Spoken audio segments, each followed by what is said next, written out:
Imagine you're diving into the world of parsing, trying to make sense of complex data streams.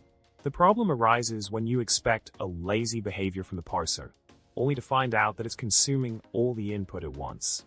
This unexpected behavior can lead to confusion and frustration, leaving you scratching your head wondering what went wrong. Now, let's delve into the solution provided earlier.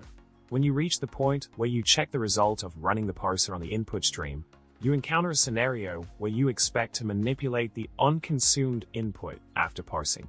However, due to the nature of the parser implementation, this manipulation becomes a challenge.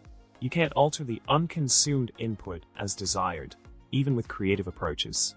In the code snippet case run, many 1, 0, 1, 2, 3 of write_xy, asterisk left underscore some error handling, you can observe how attempting to take a specific number of elements from the parsed input doesn't affect the unconsumed portion. The interaction between parsed and unconsumed data remains elusive, despite your best efforts to control it. As you continue exploring the intricacies of the solution, you encounter another instance where the manipulation of parsed and unconsumed input proves to be a puzzling task. Even when trying to extract a subset of the parsed input based on the length of the unconsumed portion, the desired outcome remains out of reach. It becomes evident that the current parser representation isn't conducive to achieving the level of control you envisioned. In summary, navigating the nuances of lazy parsing and input manipulation can be a challenging endeavor.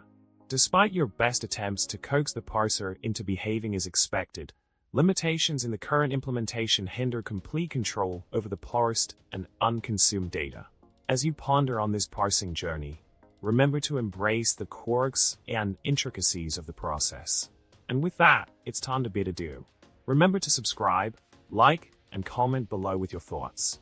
Stay parsing and stay curious.